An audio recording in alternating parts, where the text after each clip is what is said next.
Boa noite, Flávio. Boa noite, Flávio. Me ouvindo?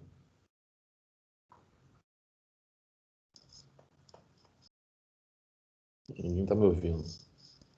Boa noite, Flávio. Está me ouvindo? Está me ouvindo? Não.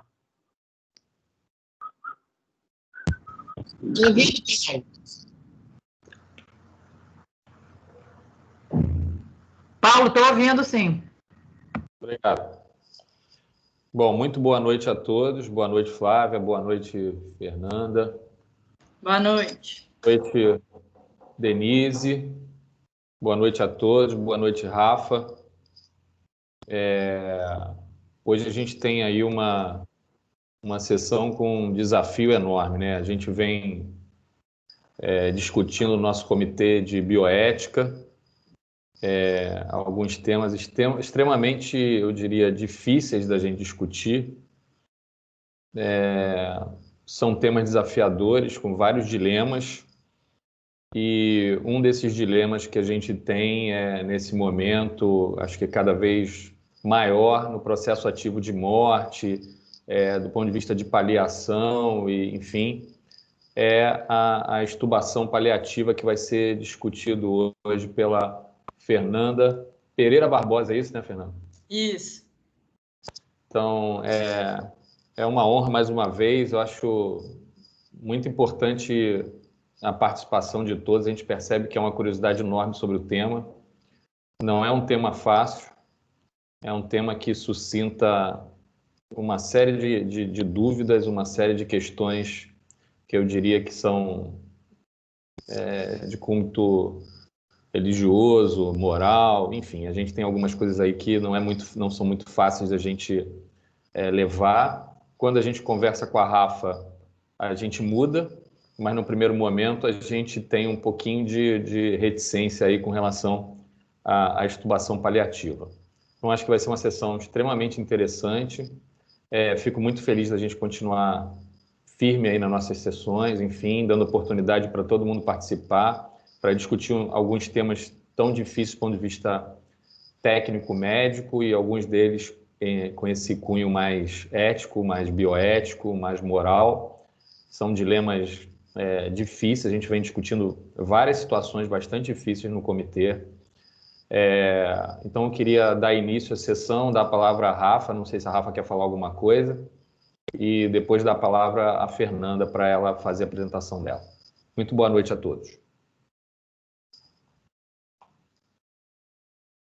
Ixi.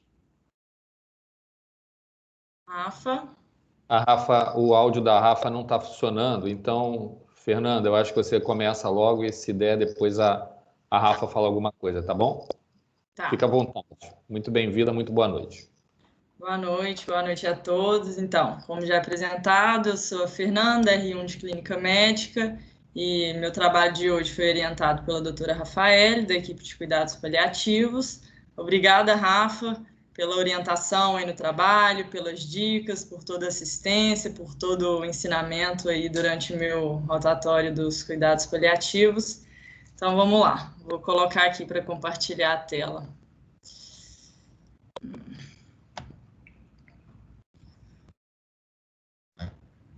Tá aparecendo para todo mundo? Tá sim, só precisa colocar em modo de apresentação de slide. Foi, certinho. Foi? Para todo mundo? Tá.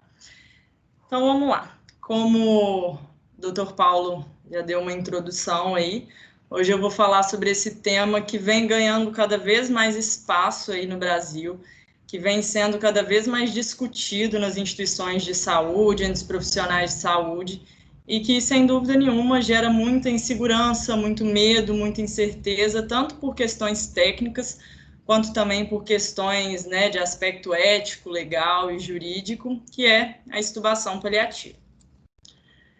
Vou contar um pouquinho da história da paciente em questão, que era a dona Idalice, de sexo feminino, 77 anos. Ela foi levada ao PA da Barra pelos familiares e apresentava uma queixa de desorientação e dificuldade na fala. vinha com uma história de que no dia 27 de julho abriu um quadro de diarreia, sendo feito Floratil, apresentando melhora desse quadro, mas evoluiu ao longo dos dias com queda do estado geral, desorientação, dificuldade em manter a postura, né, um certo desequilíbrio, fala arrastada, e na madrugada do dia 1º de agosto apresentou uma disartria, momento esse que os familiares levaram para o pronto atendimento. História patológica pregressa. Um diagnóstico de câncer de pulmão em 2013, que foi iniciado todo o tratamento, acompanhamento oncológico, tratamento quimioterápico, evoluiu com a metástase óssea em 2016, metástase na coluna tóraco-lombar. A partir desse momento, a quimioterapia já não estava fazendo tanto efeito, estava sendo mais paliativa do que curativa, mas a paciente mantinha uma boa qualidade de vida, uma boa funcionalidade até o início desse ano, quando começou a cair a sua funcionalidade. Os familiares relataram também que a paciente possuía hérnia de hiato, uma doença do refluxo gastroesofágico, vinha apresentando sonolência, episódio de regurgitação, tosse, vômitos, principalmente após aumento da metadona, da amitriptilina, né, visto que ela vinha cada vez mais sentindo dor. Foi levantada a hipótese diagnóstica de pneumonia por broncoaspiração.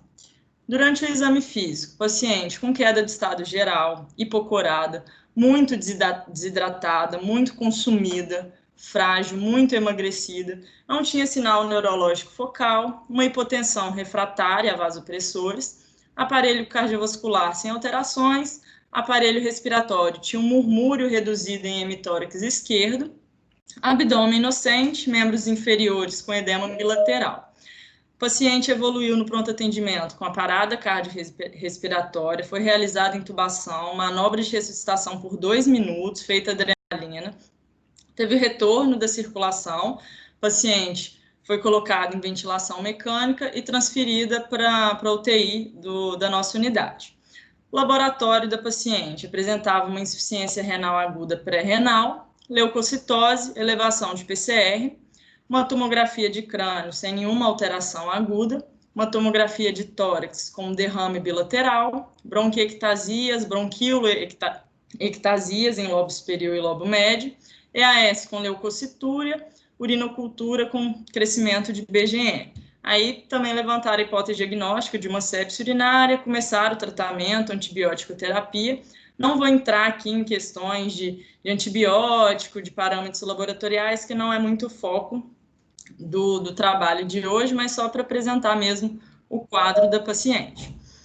No dia 2 de agosto, a paciente iniciou hemodiálise devido à piora da função renal, hemodiálise diária.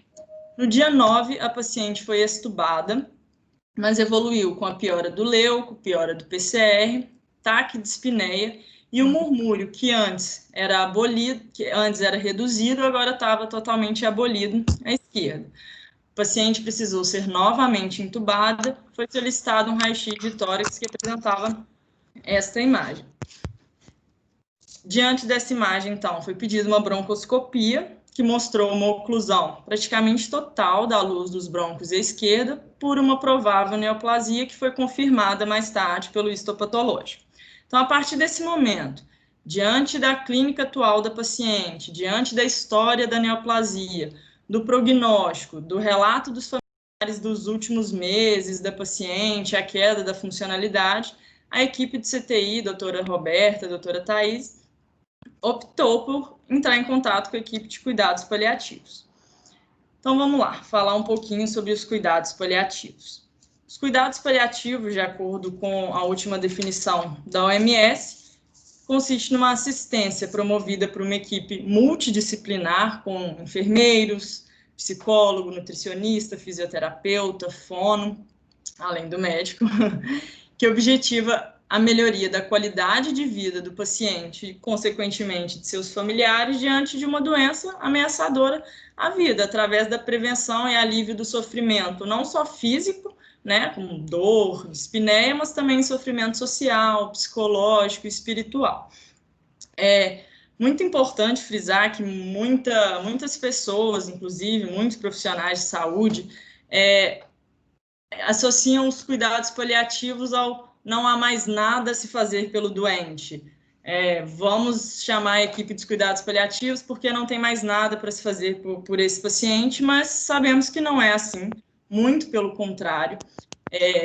Para você prestar uma assistência do tipo cuidados paliativos, exige um conhecimento técnico muito grande, habilidade em manejo de opioides, sedativos, uma competência muito específica e amplamente baseada em evidência. Então, assim, diante de um paciente em fase terminal, ainda há muito que se fazer por esse doente, oferecer conforto, oferecer alívio para esse paciente, para seus familiares, não é uma tarefa fácil, não é para qualquer pessoa, então precisa sim de muito conhecimento na área. E uma coisa também muito importante a se frisar dos cuidados paliativos, que não precisa deixar para chamar a equipe de cuidados paliativos nos últimos dias do doente, em fase final, quando já está com um sofrimento muito grande, quando já está bastante debilitado. Diante de um paciente com um prognóstico ruim, uma clínica atual, já em terminalidade de vida, mesmo que ainda tenha meses ou até um ano de vida, já é interessante iniciar os cuidados paliativos para que ele possa viver os últimos meses no maior conforto possível. Em relação aos critérios de inclusão, são pacientes com doenças crônico-degenerativas que ameaçam a continuidade da vida em diferentes fases da evolução, como as neoplasias, AIDS, HIV, AIDS, cardiopatias graves, DPOC ou qualquer pneumopatia grave onde haja dependência de O2, neuropatias, e dentro de cada uma dessas comorbidades existem os critérios de terminalidade. Eu não coloquei aqui porque é um quadro muito grande para cada uma das patologias. No caso das neoplasias, o critério de terminalidade seria as neoplasias metastáticas, já não responsiva ao tratamento, com um declínio funcional do paciente.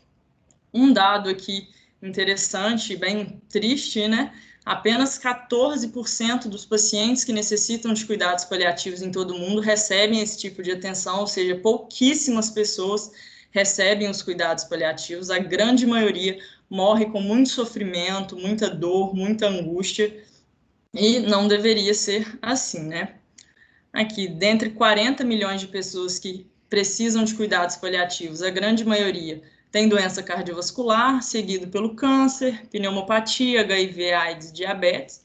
Aqui esse dado que acabei de falar, 86% daqueles que precisam não recebem e 83% da população mundial não tem acesso ao alívio da dor, ou seja, muita gente morre sofrendo com muita dor, em péssimas condições, péssima qualidade no final da vida, péssima qualidade de morte. Em relação à ética, aos princípios da bioética, que são os princípios aí que regem os cuidados paliativos. Temos a autonomia, que é a capacidade do doente de fazer as suas próprias escolhas. Beneficência, fazer o bem, obrigação moral de agir em benefício do outro. Não maleficência, não fazer o mal. Em caso de pacientes terminais, a não maleficência acaba se sobrepondo à beneficência. Por exemplo, teoricamente, a intubação seria benéfico para um paciente não terminal, mas para aqueles pacientes terminais, a intubação acaba sendo maléfica, não sendo benéfica, porque não vai estar dando qualidade de vida e não vai reverter a doença atual do paciente, a doença incurável, irreversível. E justiça, distribuição coerente e adequada de deveres e benefícios. Só para citar aqui, o nosso hospital conta com um comitê de ética, como falado pelo Dr. Paulo no início, então qualquer questão ética, moral, que venha a acontecer, pode ser levado a este comitê para ser discutido, para ser avaliado. Agora aqui, quanto à legislação brasileira, um foco bem importante dos cuidados paliativos, da extubação paliativa, que é algo que acho que causa muito medo nos profissionais, nas instituições, em relação à legalidade, se há um amparo, se há um respaldo do Código de Ética do Conselho Federal.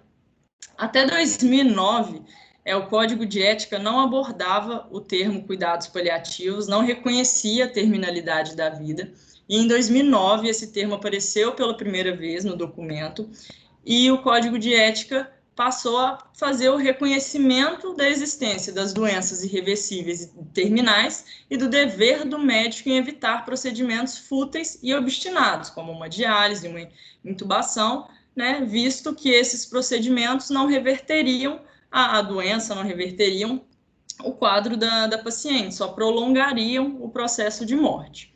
O médico, então, passa a ser obrigado a atualizar-se tecnicamente para o reconhecimento dessas situações irreversíveis e terminais e para saber, né, abordar esses pacientes.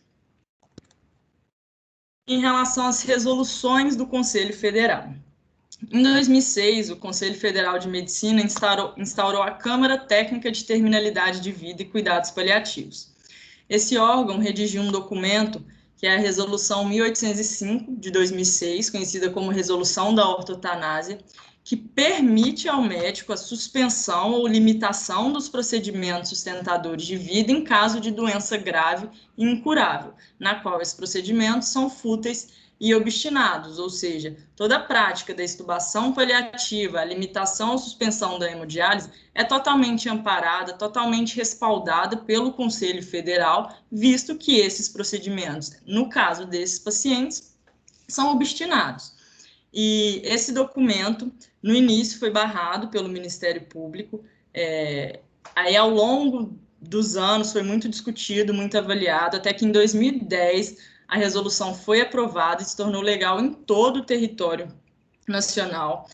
O Conselho Regional de Minas, né, foi um conselho que apresentou um documento falando que a extubação paliativa era uma eutanásia, não concordando com tal ato, né, o que foi bem discutido também. Em relação à diretiva antecipada de vontade, é um documento legal e ético, né, que faz parte também dos cuidados paliativos, do testamento vital, né, que permite que a pessoa faça suas próprias escolhas em relação a um futuro, né, caso ela se encontre incapacitada de comunicar, de expressar suas vontades.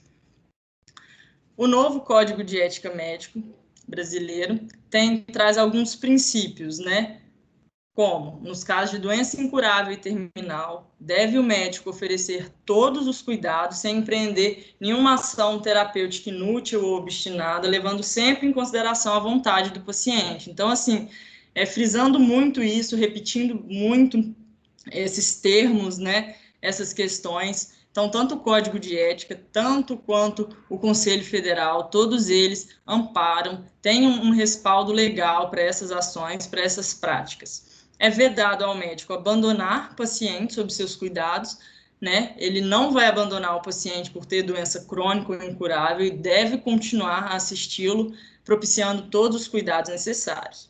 E a Constituição de 88, que cita que ninguém será submetido a tortura, nem a tratamento desumano ou degradante, é totalmente ao contrário, né, do oferecido pelos cuidados paliativos. Então, voltando aí ao caso um pouquinho. Depois da decisão da equipe do CTI em chamar a equipe dos cuidados paliativos, foi marcada uma conversa com a família no dia 19 de agosto, onde estiveram presentes a doutora Rafaele, a doutora Roberta e a doutora Thaisa do CTI, o psicólogo Rodrigo, eu e a Clara, que na época era interna da Souza Marques, além dos familiares, o esposo, as duas filhas e o neto da dona Idalice. O interessante nessa reunião, que a proposta inicial da reunião era, lógico, né, explicar para a família, mostrar para eles todo o quadro da paciente, o prognóstico, de acordo também com a perda da funcionalidade prévia dela, né, oferecer para eles o melhor conforto, tanto para eles quanto a paciente. E a proposta inicial era tirar a hemodiálise da paciente. E o esposo, um senhorzinho muito, que dava para ver o amor que ele tinha pela dona Idalice, assim como as filhas também.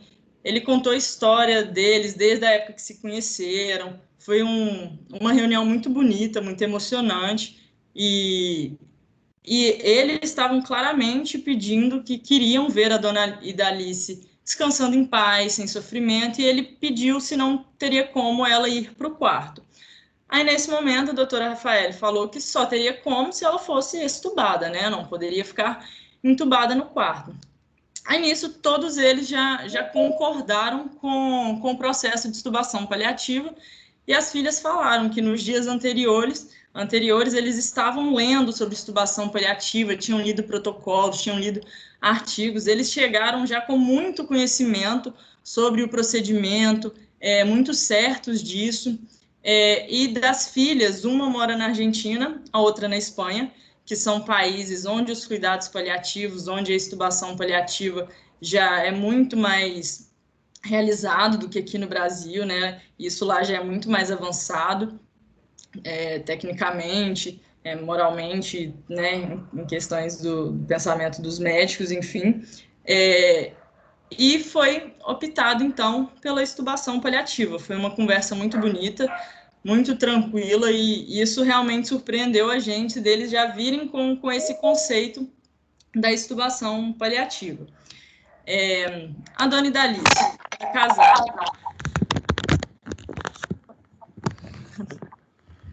Dona Idalice, né? Alguém quer falar? Pode continuar?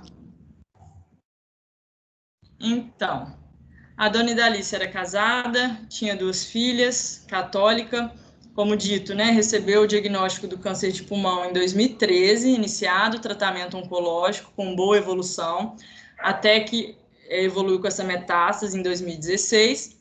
Ela manteve uma boa qualidade de vida até o início de 2020, quando começou a ter progressão da doença, surgiram complicações, a paciente fez uma TVP, fez sucessivos derrames pleurais, estava evoluindo com a perda de peso significativa, muita dor, muita dispneia, queda na funcionalidade, né? Começou a ter uma certa dependência dos seus familiares. Então, né, tudo isso já indica a paciente para o tratamento dos cuidados paliativos. Os familiares eram muito unidos, muito boa relação entre eles, demonstrando muito respeito, muito carinho, muito amor. Claramente dava para ver que eles já estavam sofridos com toda a evolução da dona Idalice nos últimos meses, que eles queriam claramente todo o conforto para ela, entendiam a irreversibilidade do quadro, entendiam toda a situação e queriam dar para ela melhor qualidade de morte, melhor qualidade de últimas horas, últimos dias de vida nesse momento. Depois do consenso entre os familiares, foi solicitada a extubação paliativa. Então, vamos lá. A extubação paliativa é a retirada do tubo e da ventilação mecânica quando esses dispositivos passam a ser considerados como desproporcionais e fúteis por toda a equipe interdisciplinar. Quando esse dispositivo está apenas causando uma distanásia, né, o prolongamento do sofrimento, da morte da paciente, sem nenhuma alteração no quadro clínico atual, sem, né, nenhuma reversibilidade da atual doença. A extubação pode permitir uma morte mais natural, mais digna, né, sem sofrimento, sem estar ligada a vários aparelhos. E o objetivo final da extubação paliativa não é acelerar a morte, não é a eutanásia, é evitar prolongá-la com sofrimento, é evitar uma distanásia e causar uma ortotanásia, que são conceitos que eu vou falar agora. Então, esses conceitos básicos e importantíssimos aqui dos cuidados paliativos. Doença terminal, paciente gravemente doente, que não responde a nenhuma terapêutica, que está em um processo cujo desfecho será a morte, uma média de 6 meses de vida, cuidados de fim de vida, tratamento que deve ser ofertado ao paciente nas últimas horas a dias, né, visando o controle de sintomas, com foco no conforto e alívio de sofrimento, aliviando dor, aliviando dispneia, aliviando também sintomas psíquicos, né, depressão, enfim. E esses 3 aqui, que são muito importantes, e é importante também saber diferenciá-los, né? Ortotanásia, a origem da palavra significa morte correta, ou seja, é deixar que a doença siga a sua evolução natural e que a resposta do paciente também à doença siga isso. É embasado em boa prática clínica e consiste ou em suspender ou mesmo não instituir terapias que são desproporcionais à necessidade do paciente, né? Uma diálise, a intubação, ou até mesmo um tratamento com antibiótico. Tudo isso consiste na ortotanásia, permitir que a doença evolua naturalmente. Distanásia, que já é prolongar o processo de morte com esses tratamentos, né, obstinados e fúteis, e a eutanásia, que é a ação de interromper ativamente a vida do paciente a pedido dele, priorizando também o conforto, mas é uma ação de interromper de maneira ativa. Vou mais à frente tentar diferenciar para vocês mais um pouco. É considerado crime no Brasil. Muita gente vem com esse medo da extubação, medo dos cuidados paliativos, justamente pela dificuldade de diferenciar a ortotanásia da eutanásia. E a retirada de suporte avançado de vida, que é a suspensão dessas terapias, né, que já não são mais indicadas de maneira devida para o paciente e que vão levar a uma péssima qualidade de vida. Então, vamos lá. Extubação paliativa, mais uma vez, não é eutanásia, é a reversão da distanásia. Eutanásia, para eu exemplificar, é a indução ativa da morte. Vou exemplificar aqui 2 países. A Inglaterra, que foi o pioneiro, é o país pioneiro dos cuidados paliativos, né? Lá, a eutanásia também é considerada crime, assim como no Brasil, não permitem, mas a extubação paliativa é feita de maneira tranquila, muito mais feita do que aqui no Brasil, quando muito bem indicada, claro. E para exemplificar como ocorre uma eutanásia, eu vou dar o exemplo da Holanda.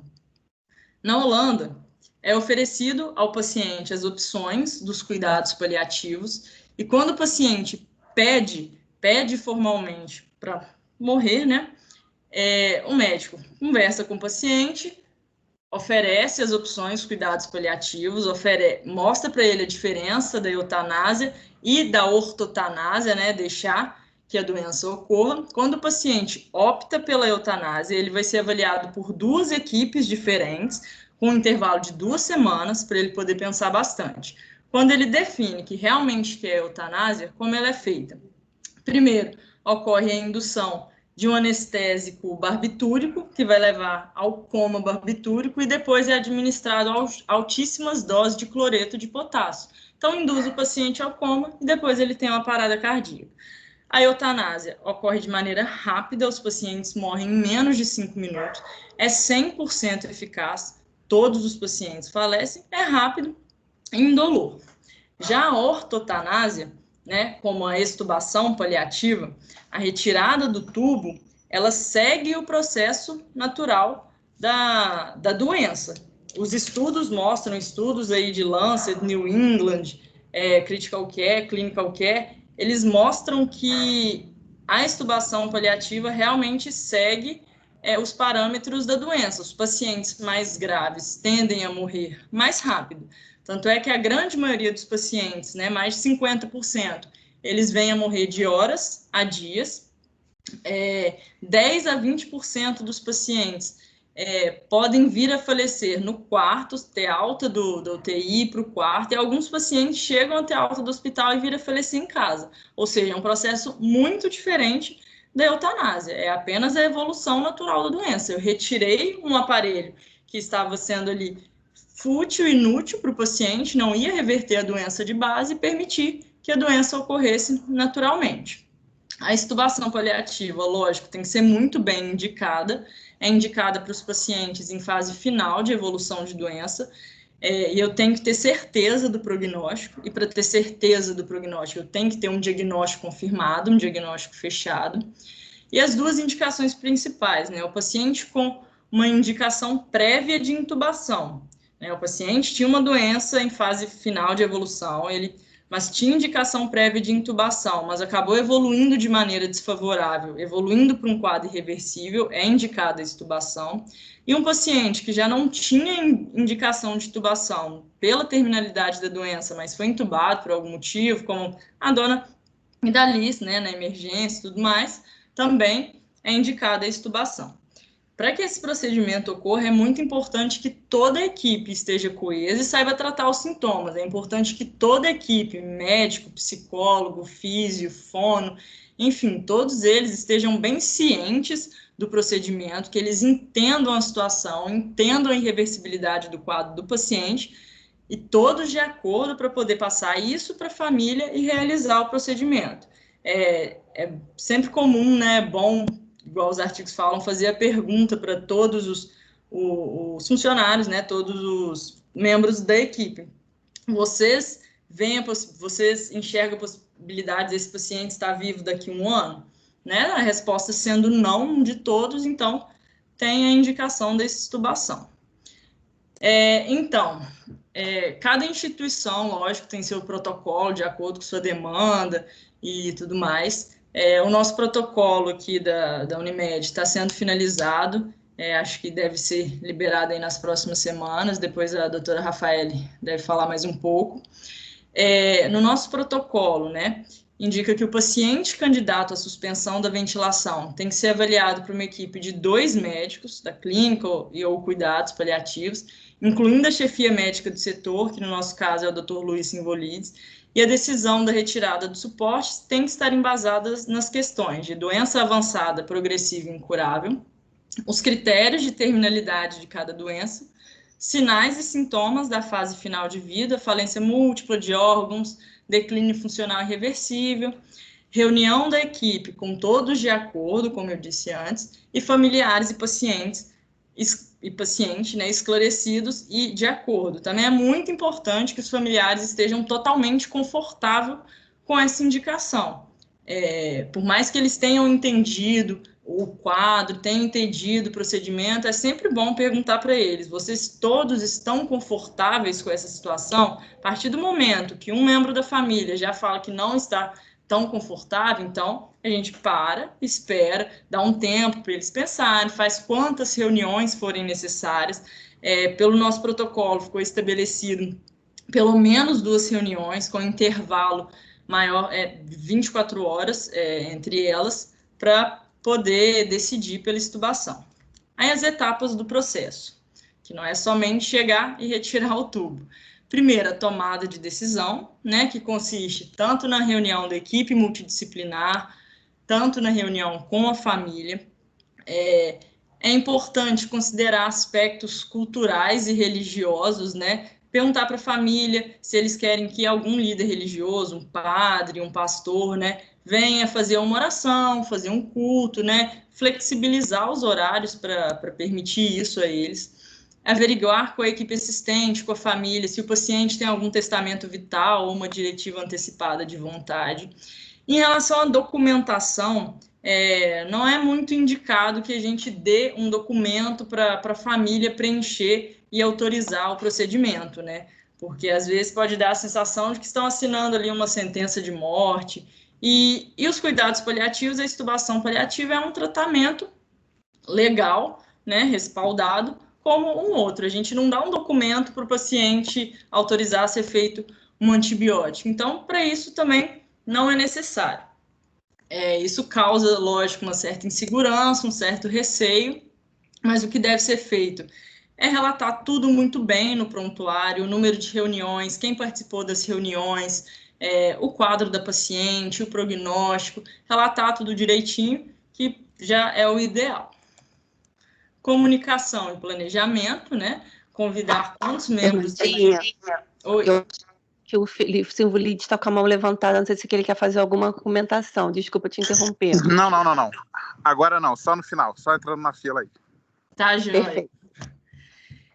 Então, comunicação e planejamento, né? Convidar os membros da equipe a participarem das reuniões, quantas forem necessárias, igual eu disse, né? Aqui na nossa unidade vão ser pelo menos 2. Ser bem seguro na indicação do procedimento, sempre ir para a reunião já conhecendo bem a história da doença atual, a condição, funcionalidade prévia do doente, sempre estar atualizando os familiares com as informações diárias, selecionar um responsável legal e esclarecer bem para a família o passo a passo do procedimento, né? Falar em relação ao tempo que o paciente pode vir a falecer em questão de horas, pode vir a falecer em questão de dias. aliviá-los quanto ao sofrimento, orientá-los que o paciente não vai sentir dor, não vai sentir desconforto, serão tomadas medidas para isso antes da extubação, definir o dia e horário. E os familiares podem estar presentes a todo momento, se eles desejarem. Quanto ao procedimento em si, 6 horas antes da extubação, é indicado, né? Lógico, né? Cada unidade tem seu protocolo, mas isso acaba que é baseado em alguns protocolos mais antigos. Suspensão da dieta, reduzir a hidratação, tentar deixar o paciente mais sequinho, né? Para maior conforto, colocando o máximo de 25 ml por hora. Furosemida, se o paciente estiver com gesto, 40, 80 miligramas em bolos. Se ainda apresentar desconforto, 250, 500 em 1 hora. A metilprednisolona, para prevenir aquele estridor pós-extubação, que pode ser desconfortável para o paciente e para a família também, que vai estar assistindo. Sedação com midazolam, propofol e analgesia com morfina ou fentanil. A dose é bem variável, né? De acordo com se o paciente estava fazendo, quanto que ele estava fazendo antes, né? Se é virgem de opioide ou não. E reduzindo os parâmetros ventilatórios. Reduzir a FiO2 para 21%, reduzir a PIP para 0, passar o modo ventilatório para PSV e 30 minutos antes, escopolamina, né, para prevenir o ronco da morte, para secar um pouquinho dessas secreções, metilprednisolona, uma dose adicional para o estridor, colocar o paciente em PST e, por fim, realizar o procedimento da extubação e manter o paciente ali com oxigênio em catéter nasal. Lembrando que o paciente apresentar hipoxemia, hipotensão ou queda de saturação não é um parâmetro para mudar a conduta, para entubar o paciente novamente, que isso já é esperado de ocorrer. Concluindo o caso, no dia 20 de agosto, foi então realizada a extubação às 10 horas da manhã. Um dia antes, a paciente foi submetida a uma hemodiálise para deixar ela mais sequinha, manteve a amina, morfina 2 ml por hora, iniciado midazolam. O paciente se manteve confortável durante todo o tempo, saturando a 76% e foi a óbito às 18 horas, ou seja, ficou aí 8 horas resistindo, o que se enquadra na grande maioria dos pacientes, né, naqueles 50% que sobrevivem por horas. Os familiares estiveram presentes em todo o tempo após a extubação, orando do lado dela, conversando com ela, e no final foram totalmente agradecidos a toda a equipe, a doutora Rafaele. Eles ficaram muito confortáveis, muito aliviados. E termina aqui com essa frase clássica, mas muito bonita, né? Curar quando possível, aliviar quando necessário, consolar sempre. E é isso, queria agradecer a todo mundo, agradecer a doutora Rafaele, de verdade, e também a doutora Ana Carla, né, da equipe dos cuidados paliativos, que está de férias, e falar que, assim, eu não tive contato nenhum durante a faculdade com cuidados paliativos, fui ter aqui agora na residência, e realmente me surpreendi muito, gostei muito do rotatório, aprendi bastante, já tive uma visão, saí com uma visão totalmente diferente, tanto da medicina, quanto da vida e quanto da morte, né? É isso, muito obrigada, Rafa, e deixo meu agradecimento também para a doutora Ana Carla. E é isso. Bom, posso falar?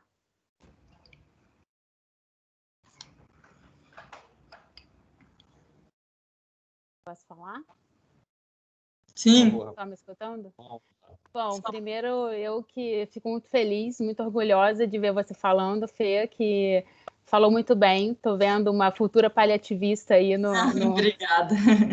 E foi uma bela apresentação. Você foi assim como todos os residentes que estão rodando comigo, a Mônica me deu esse presente aí dos residentes rodarem comigo. E para mim é um prazer poder passar, né? E como a Fê falou, eu também, eu acho que todo mundo que está aqui não teve cuidado paliativo na malgeriatria. Eu sou geriatra, né? Malgeriatria teve na formação, e o cuidado paliativo, então, nem se fala.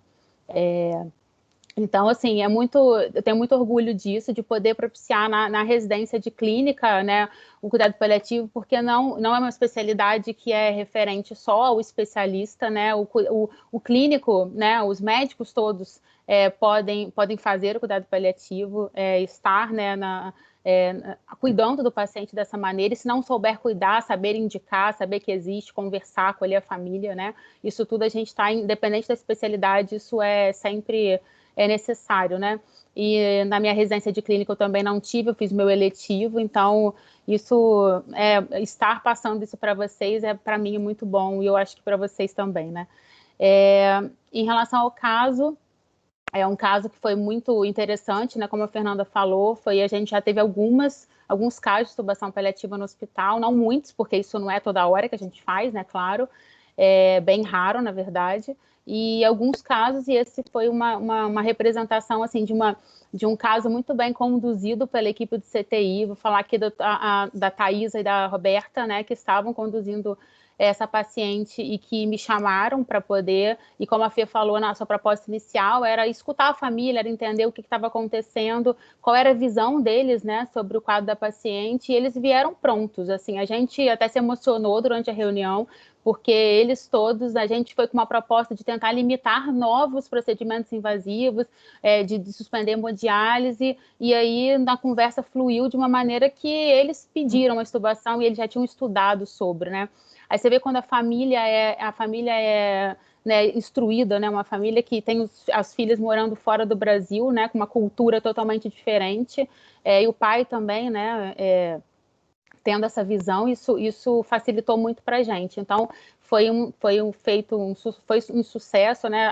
A Thaís e a Roberta prepararam muito bem a paciente antes, e vou falar da Marcinha também, não sei se a Márcia Menezes está aqui, mas a Marcinha, a gente fez o protocolo, né, de intubação paliativa do HU, que a gente deve estar colocando no TASI agora essa semana.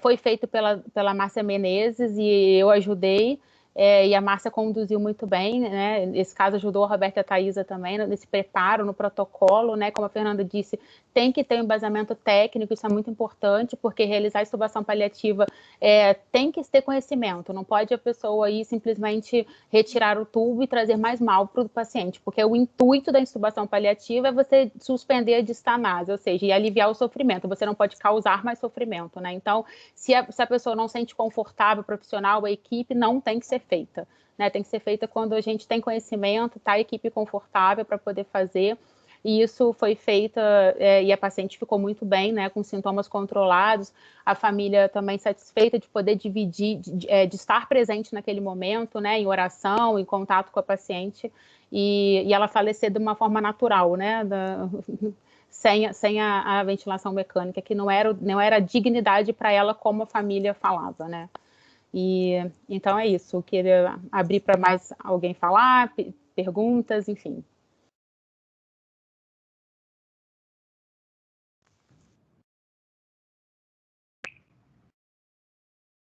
Acho que tem a Mônica, quer falar?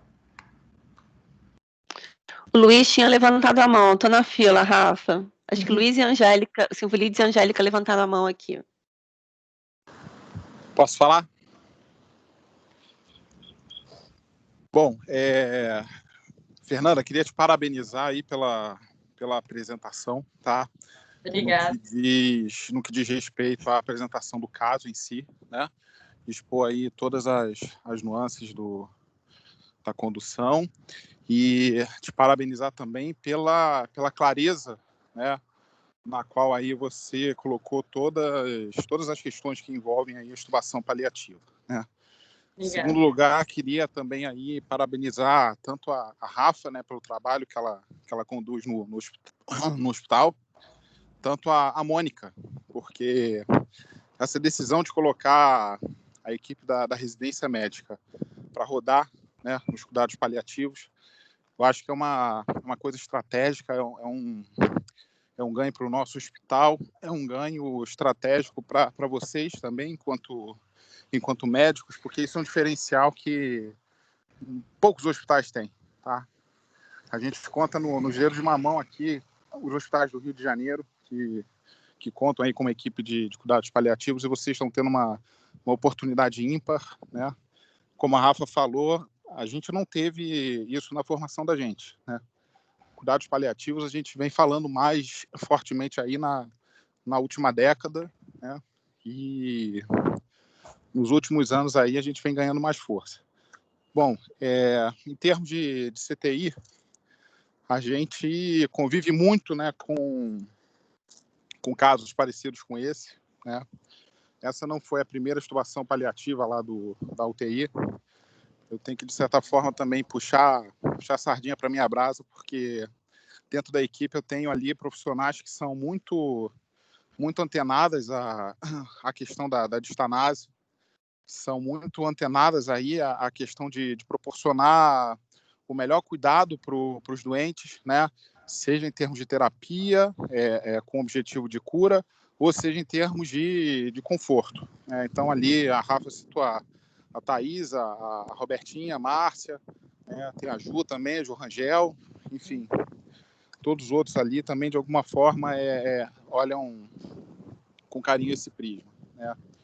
E, assim, eu acho que, do ponto de vista técnico, minha preocupação sempre foi a questão da comunicação, sempre foi a questão da condução desses casos, porque eu entendo, de certa maneira, que a gente ainda não tem 100% da equipe multiprofissional, a gente ainda não tem aí boa parte, né, da sociedade, de uma forma geral, leiga, aí falando um pouquinho das famílias que entendem o conceito, né, e que podem até interpretar de uma outra maneira quando esse tipo de proposta é levantado, né? Então, esse sempre foi a minha preocupação, porque de uma hora para outra a gente pode passar aí do céu para o inferno numa relação com a família ou com a equipe, né? Quando a coisa não está muito bem esclarecida.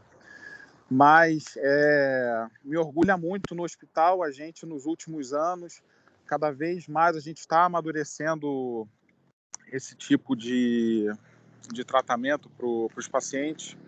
Então a gente cada vez mais vê sedimentado essa questão dos cuidados paliativos dentro do hospital e principalmente ali dentro da UTI, né?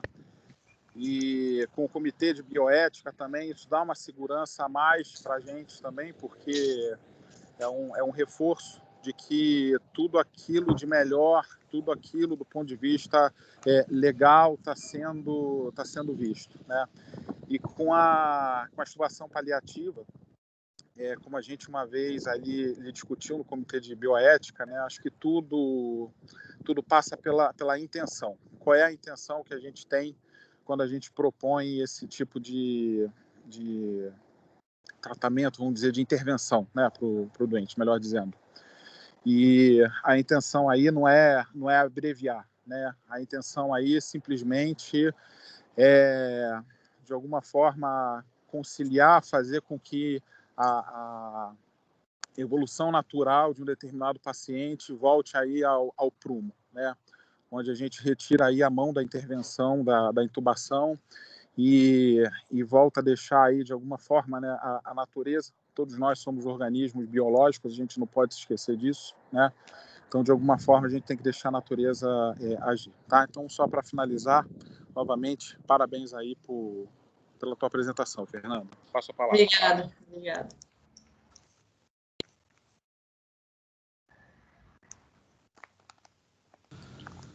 Acho que a Angélica pode falar, né? Oi, Angélica. Oi, pessoal. Muito boa palestra. A Fernanda está de parabéns pela desenvoltura na apresentação, viu? Obrigada. Rafa, toda a turma dos cuidados paliativos, vocês realmente têm sido incansáveis nesse trabalho. A gente viu o quanto vocês vêm trabalhando esse ano inteiro, com tantas situações especiais que vocês tiveram que estar incluídas, né? E, bom, agradeço a todos. Eu só queria fazer uma pergunta ao grupo dos cuidados, né? Como é que tem sido a abordagem, no caso, dos pacientes que já estão hospitalizados em situação, assim, mais crítica, né, de evolução de doença, mas que ainda estão conscientes, né, conscientes, né, com o seu lidar com a família, com a equipe de cuidados, né, em relação a clareza de definir o que ele deseja como cuidado de fim de vida. Como é que tem sido essa abordagem e como é que tem sido essa documentação em relação à decisão do paciente, tá? Não indo a situação que a gente na apresentação com relação à eutanásia, mas sim na questão dele definir o que ele deseja, se isso está sendo, documentado ou esclarecido, se a família se opõe à decisão do paciente, isso tem acontecido com alguma frequência ou não, quando o paciente deseja que não seja feito nada. Como é que tem sido isso? Só para a gente poder ter a noção da experiência de vocês. Posso falar? Posso Por favor. responder? Tá. Então, Angélica, em relação à abordagem, né, na equipe clínica, né, do CTI, da emergência, da clínica médica, avalia esse paciente e entende que ele tem indicação de cuidado paliativo, né, que é um paciente com quadro de terminalidade, seja pela sua doença oncológica ou cardiológica, ou uma pneumopatia, e aí entende que esse paciente está em sofrimento, ou não necessariamente ele está em critério de terminalidade, mas é uma doença que ameaça a vida naquele momento e está em sofrimento. Então, esses são os critérios para chamar a gente da equipe, né? Não é só o paciente, como a Fernanda falou, não é só o paciente terminal, né? Que está nos últimos semanas de vida. Acaba que no hospital é muito isso, porque a gente está no hospital com pacientes muito graves, né? Mas o cuidado paliativo, ele entra antes também. Aquela pergunta que a Fernanda fez, né? De quando a gente está na dúvida, né? Se o paciente tem indicação ou não de cuidado paliativo, você se surpreenderia se esse paciente falecesse em 1 ano? Se a resposta for não, significa que ele tem indicação de cuidado paliativo, né? Ele tem que ser acompanhado por uma equipe para controlar o sintoma. O nosso objetivo é aliviar o sofrimento, independente do tratamento que ele tá tendo. Então, a nossa receptividade é muito grande. Eu acho que não teve nem... talvez algum paciente por erro de comunicação, às vezes até quando tem equipe assistente, que a gente não ficou no caso, mas isso foi bem raro mesmo. Então, assim, a gente é chamado, a gente tem uma equipe que é com psicólogo, assistente social, enfermagem, né, que ajuda muito a gente nisso. Então, a equipe clínica já sinaliza para a família, e se tiver médico assistente também para ele, que a gente vai entrar no caso. E a gente se apresenta de uma maneira... Muitas vezes a gente chega já falando que é cuidado paliativo, em outros pacientes que a gente entende que a palavra cuidado paliativo pode trazer algum desconforto, eu me apresento como geriatra, como médica que vai controlar o sintoma, que vai cuidar dele junto com a equipe clínica. Então, a gente tem uma maneira de abordagem, né, que a gente aprende tecnicamente como abordar esse paciente, né, e aí conversa primeiro com a família, eu avalio o paciente primeiro, né, mas a conversa com a família. Então, a principal, na primeira reunião, é escutar. A gente precisa sempre escutar a biografia do doente, né, se aquele paciente pode falar, a gente vai falar com ele, mas na grande maioria dos casos do HU, são pacientes muito graves, que muitas vezes ou estão entubados, ou estão não em condição ou demência avançada, que não estão em condição de responder por ele, é a família que é o representante legal, né? Então, a gente vai escutar e a família vai falar. Muitas vezes a família fala, o meu pai ou minha mãe sempre falou pra gente a vida inteira que não queria ficar numa cama dependente de aparelhos, que isso não seria digno. Então, a gente tenta entender o que é dignidade para aquele paciente, se é por ele falando ou se é pela família representando, né? Não tem documento, como a Fernanda falou, a gente não precisa, muito pelo contrário, né? Documento escrevendo, esse paciente não é candidato à intubação, à reanimação cardiopulmonar, esse documento não existe, porque gera um desconforto, né, porque não é uma coisa ilegal. Então, a gente escreve no prontuário, né, muito bem embasado. O Charnot, no comitê de bioética, né, a gente sempre tem falado, né, o Charnot ajuda muito a gente nisso, né, de como a gente se defender, que o prontuário é o nosso defensor, o médico tem fé pública, né, Charnot? Então, a gente tem que escrever tudo, né? As reuniões são todas muito bem documentadas pela equipe, sempre tem testemunhas, a gente coloca o nome de cada familiar, quem esteve presente, o que foi falado. Então, quem vê minhas evoluções sabe que eu escrevo bastante. Então, a gente sempre documenta dessa maneira. E aí o paciente que tem uma diretiva antecipada de vontade, que é o que a Fernanda falou, é um documento que qualquer pessoa pode fazer e deve fazer, né? Porque falar sobre a morte é importante, o que a gente gostaria ou não no momento da nossa morte. Então, é um documento que pode ser feito pelo próprio punho do paciente, e ele entregar para o médico assistente dele, ou para a família, ou ele falar para o médico assistente, ou ele falar para a gente lá no momento, né? O que ele gostaria ou não. Então, em caso de terminalidade de uma doença, isso é em caso de terminalidade, né? Então, tem uma doença terminal, eu não gostaria de morrer entubado no CTI, fazendo hemodiálise, sendo que isso não vai melhorar minha qualidade de vida ou não vai reverter a minha doença. Então, é feito nesse sentido e sempre documentado em prontuário. Então, cada um tem que ter, o ideal é que tenha, né, diretiva antecipada de vontade, e o paciente, que às vezes pode acontecer da família, o paciente tem uma doença terminal, sabidamente ele é lúcido orientado, ele não quer ser entubado, ele não quer falecer no CTI, fazer hemodiálise, a família é contra, ele pode fazer o documento, registrar em cartório e avisar para alguém, né, porque não adianta nada ele fazer um documento, registrar em cartório, esse documento está na gaveta, e quando ele estiver inconsciente, se ninguém apresentar o documento, ninguém vai saber. Então, ele pode eleger uma pessoa que vai ser o amigo ou um familiar ou uma pessoa da confiança dele, que vai ficar com esse papel e vai apresentar. E esse papel, a partir do momento que ele é apresentado, ele vai ser resguardado à vontade do paciente, né? Mesmo contra a família. Mas a gente nunca teve um caso parecido. Geralmente, as conversas vão evoluindo de uma maneira que a família mesmo fala sobre o que o paciente gostaria, sobre a dignidade, né? Essa angústia que angústia não, esse desconforto que o Luiz falou também aí, que a gente se preocupa, claro, né, a equipe tem que estar coesa, do que as pessoas vão falar, por isso que é importante cada um da equipe estar sabendo sobre a extubação paliativa, ou até mesmo no andar, né, o paciente falece, muitos pacientes falecem lá no meu setor, né, que a gente acaba levando os pacientes mais de cuidado paliativo para o segundo par, então toda semana tem paciente falecendo, então eu costumo, né, claro que a gente ainda está em fase de dar aula para a equipe, acolher, a gente está montando um protocolo dos psicólogos ajudar a equipe, porque é muito angustiante, né, gera uma carga muito pesada para a equipe, então, assim, até a moça da limpeza, a gente explicar para ela o que está acontecendo, porque ela entra para limpar o quarto e tem um paciente que está morrendo ali e parece que ninguém está fazendo nada, né, então a gente explicar para cada membro da equipe o que está acontecendo com esse paciente,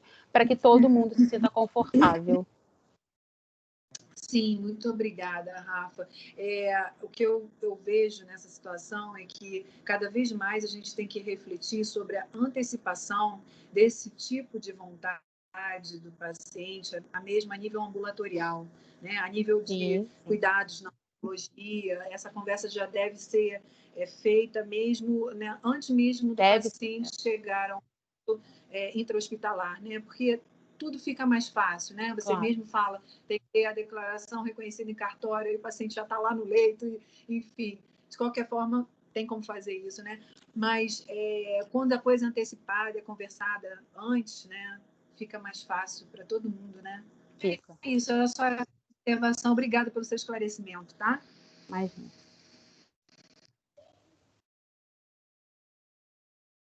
Mais alguém? A doutora Denise Durão está querendo falar, gente. Oi, pessoal, boa noite.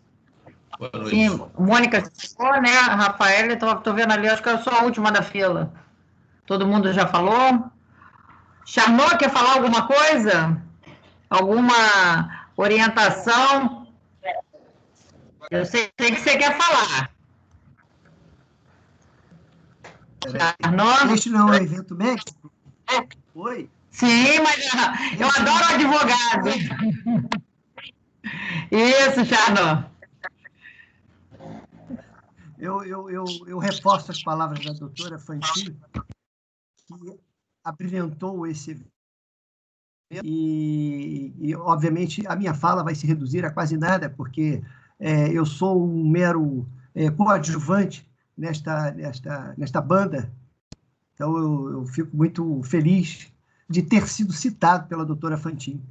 Mas, obviamente, o trabalho que ela vem desenvolvendo à frente da nossa comissão de bioética tem sido muito salutar.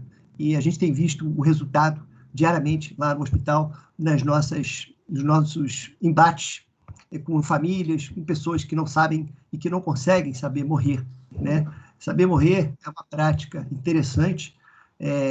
Ana Cláudia sempre dizia, né, no livro dela, que a morte, de fato, é um dia que vale a pena viver. E a doutora Fantin está fazendo isso, colocando na prática com um grupo que a gente está desenvolvendo lá, bioética, e com muita galhardia. Só isso que eu quero falar. Advogado não é para falar nesse evento, é só para ouvir. Tá certo, mas assim, a gente sempre agrega alguma coisa, né? Eu gostaria só de, primeiro, parabenizar. Isso é um assunto complexo e eu acho que sempre existe beleza, né? Em cada história que a gente escuta, sempre tem uma beleza, né? A gente pode observar até bastante vida nesse processo de adoecer e, por fim, morrer, né? É muita coisa, muita riqueza que tem nesses momentos, né? Então, primeiro, eu acho muito importante, dentro do nosso hospital, a gente não tratar aquele paciente que está em paliação, paciente paliativo. Eu acho que é muito importante a gente ter em mente que paliativo não é um diagnóstico, né? É toda a atenção nos detalhes da equipe multidisciplinar, de cada um dos membros da equipe multidisciplinar que vai se envolver com esse doente. Isso é muito importante, né? É a gente deixar o paciente bem, mesmo com a sua doença.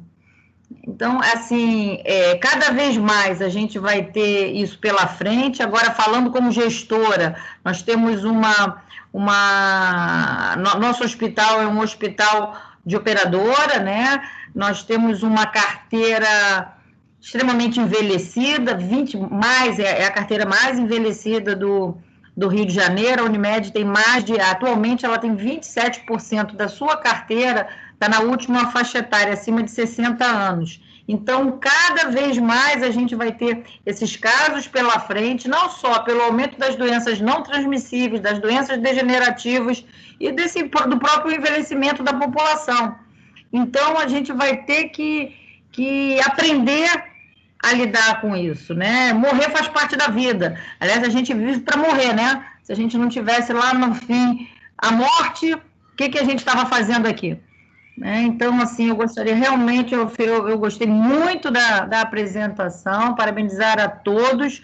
Esse tipo de assunto, eu lembro, eu vou fazer 32 anos, 33 anos de formada, eu lembro na UERJ, quando a gente dava plantão no 5º ano e a gente escrevia no quadro, isso me veio à mente agora, esse paciente é FPT, esse aqui é SPP, se parar, parou. Então, há 30 anos atrás, a gente, mais ou menos, né, tinha esses critérios, né, de uma forma assim, mais ampla, mas eu acho que a gente tem que aprender a lidar com a morte.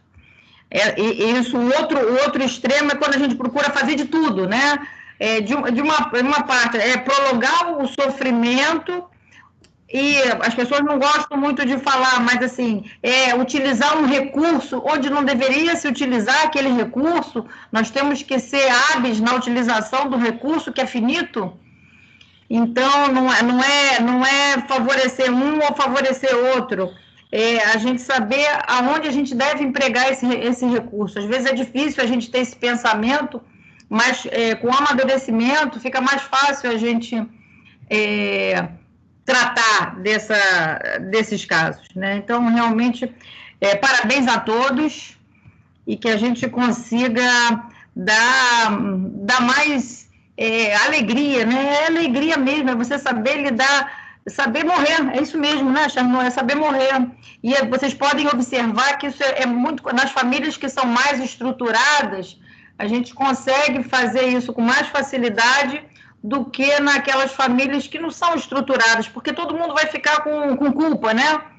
Não vão conseguir decidir em conjunto o que fazer, tá? Então, era isso que eu gostaria de falar. Vou passar para o Paulo a palavra aí. Um abraço a todos. Obrigado, Denise. Acho que a Mônica está querendo falar alguma coisa. Mônica, perdão, acabei. Por favor. Não, tranquilo. Bom, mais uma vez, Fernandinha, parabéns pela apresentação, foi muito clara. Eu fico com muito orgulho quando todos os meus residentes são elogiados, fico muito feliz por eles. Obrigada. Porque assim, eu sou uma grande incentivadora deles, então fico bem feliz quando eles são elogiados. Obrigada, Rafa, já tinha conversado com a Rafa, porque eu acho importante a participação deles, né, nos cuidados paliativos, até porque eles rodarem com a Rafa não envolve só do que eu faço quando eu vejo paciente com cuidado paliativo, que é só examinar e conversar com a Rafa o que está acontecendo. Não, eu gosto que eles, e é bom que eles participam de todo o processo, desde o momento da decisão daquele paciente se tornar paliativo, desde todas as conversas com os familiares, que eu acho que é a parte mais interessante para eles aprenderem, porque acho que a gente só vai ter uma geração daqui a alguns 2, 3 anos que vai ter tido alguma aula eletiva de cuidados paliativos na faculdade, né? Então, é uma coisa que ninguém tem experiência grande e a gente tem um pool grande de pacientes no hospital que participa, que está nesse processo, né? Então, como eles participam efetivamente, até para eles entenderem que aquele paciente, a gente vai ficar fazendo só morfina, que aquilo ali é o melhor que a gente está fazendo para eles, né? Para eles entenderem isso. Então, eu acho que esse link deles com a Rafa, com a Ana, com o pessoal de todo o restante da equipe, né, dos cuidados paliativos é muito importante. Eu até fiquei na dúvida, Rafa, se esse era o caso de uma paciente que eu acompanhei no andar, porque eu nunca tinha visto uma paciente que tinha feito uma intubação eletiva. E eu lembro de um caso que você me passou e depois ficou... Até perguntei para o Renan, mas não foi o mesmo caso que a gente viu, não. De uma senhorinha que ficou, sei lá, uns 5 dias ainda no andar, depois de estubada, que com a família toda do lado, ela morreu comigo e com o Renan, assim, foi super tranquilo, porque a paciente não sofreu em nada, com a filha segurando a mão dela. Então, assim, eu lembro que eu e o Renan, a gente olhou assim, a gente ficou até emocionado, porque ele, ainda mais ele, que ele acompanhou a paciente no CTI e a paciente no quarto. Então, assim, foi tudo muito tranquilo, a família super tranquila. Poxa, a filha morreu com a mãe segurando a mão da mãe, sabe? A mãe lá serena. Então, assim, é um trabalho que a gente vê que tem uma resposta boa. Parabéns, Rafa, por tudo. É só isso. Obrigada, Mônica. Essa paciente que você citou agora era uma paciente da coronária. E aproveitando aqui para agradecer também toda a equipe do hospital, né, que acolheu o cuidado paliativo de uma maneira surpreendente. Todos os setores, né, o CTI geral, né, do Sinvolides, que com a Marcinha, a Ju, o Rafa, enfim, não vou citar nomes porque são todos maravilhosos, a cardio também sempre chama a gente, o pós-operatório e a emergência também, a Vivi aí, a gente está conseguindo atuar na emergência, porque os pacientes não vão ser intubados na emergência e vão entrar no quarto direto, evitar essa passagem pelo CTI, então isso é importante isso voltando na comunicação aí da família, como a Denise falou também, né? Saber a morte, né? Saber que a gente vai chegar e que isso seja o mais confortável possível, né? E são feitas diversas reuniões, várias reuniões, até que todo mundo esteja confortável, e geralmente isso acontece. Acho que a doutora Vanessa estava querendo falar alguma coisa. Só para finalizar também, não vou ficar alongando, mas é porque a Rafa sabe o quanto eu sou fã de cuidados paliativos, quanto eu apoio e sou incondicional nisso. E essa sessão mostrou isso. Fernanda, parabéns, você foi brilhante. E eu acho que o Sinvolides falou muito bem que a gente não teve isso na nossa formação.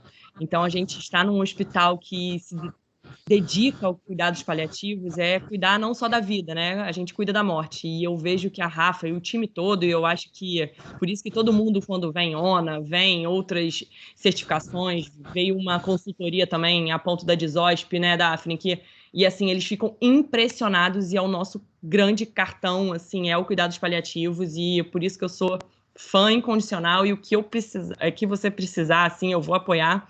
E eu acho que a gente, tendo agora uma enfermeira também, isso estou colocando aqui para... Além da Daphne, né? Além da Daphne, para você ter certeza que a Thalita vai para o cuidados paliativos. Eu acho que agora a gente vai ter, além da Daphne, uma enfermeira dedicada para isso. E aí a gente está cada vez com um time mais robusto, o Charnot também no apoio incondicional dele. Eu acho que torna o hospital ainda mais padrão de excelência, não só na vida, na morte também. Parabéns, Rafa, e parabéns, Fernanda. Só para terminar. Obrigada. Bom, só para ratificar o que já foi falado, também fico extremamente orgulhoso da gente ter esse nível de envolvimento, né? O Sinvolides falou, a Vanessa também, e a Rafa, a gente tem o Charnot, a doutora Denise Durão, extremamente assim, envolvida, importantíssima operadora esteja apoiando a gente, entendendo essa lógica. Não é fácil, é um dos poucos hospitais que tem um conjunto desse, um conjunto que a gente consegue discutir em alto nível. Não é fácil a gente se posicionar com um tema tão árduo, tão difícil. É muito difícil a gente se posicionar junto às famílias. A gente já passou por situações, né, Rafa, que a família, na hora H, queria desistir, com pessoas até com um certo poder, entre aspas, né, eram desembargadores. Por erro de comunicação, né? Para variar, a comunicação não é fácil. A gente percebeu uma pessoa mais simples, né, ajudando a gente, que era uma cuidadora que se posicionou na hora. O Charnot já ouviu essa história e participou, foi uma situação extremamente delicada. E eu vejo que a gente tem realmente um grupo muito robusto, as nossas discussões de bioética estão cada vez mais robustas, as pessoas estão se interessando em estudar. Gostei muito da gente ver o grupo que basicamente está participando aqui nessa sessão. Uma pena o Ghanime, eu acho que não sei se o Ghanime está presente, mas é um sujeito de uma percepção filosófica da medicina, da vida, enfim, um sujeito que tem um outro olhar, que tem... Charnot, inclusive, tem admirado muito o olhar do Ghanime, porque realmente é um olhar extremamente amplo do ponto de vista humano. Então, acho que a gente tem um time que me deixa muito confortável, muito feliz, porque a responsabilidade nossa é enorme, né, do ponto de vista técnico, fazer uma abordagem dessa, tomar uma decisão com relação à morte apoiada, à morte assistida, né? E a gente sabe que paliação não é só o processo ativo de morte, né? Eu queria muito ajudar a Rafa a ratificar isso. Paliação é você dar todo o apoio, todo o conforto, toda a infra para o doente crônico, ainda que em algum momento, durante a sua evolução crônica, ele evolua para o momento de morte. E você dá um momento de morte de qualidade. Então, assim, o que eu acho que é muito esquisito ao mesmo tempo, né? Eu acho que mexe com todos nós do ponto de vista religioso, moral, que eu acho que essa é a nossa luta maior, quer dizer, a gente foi treinado para salvar e a gente, nesse momento, tem que ajudar a confortar alguma coisa que efetivamente a gente não consegue resolver. Então, eu não queria me alongar mais, queria ratificar a minha alegria de ver a doutora Denise aqui junto com a gente, doutor Charnot entrando aí com a gente também, com outro olhar, com um olhar que é humano e é do direito, de uma infraestrutura humana, e agradecer a todos e dar os parabéns pela sessão. Fernando, muito obrigado. Muito boa noite. Obrigada. Boa noite. Boa noite. Boa noite. Boa noite. Boa noite a todos, pessoal. Parabéns. Até a próxima. Boa noite. Parabéns. Boa noite. Boa noite. Parabéns. Boa noite.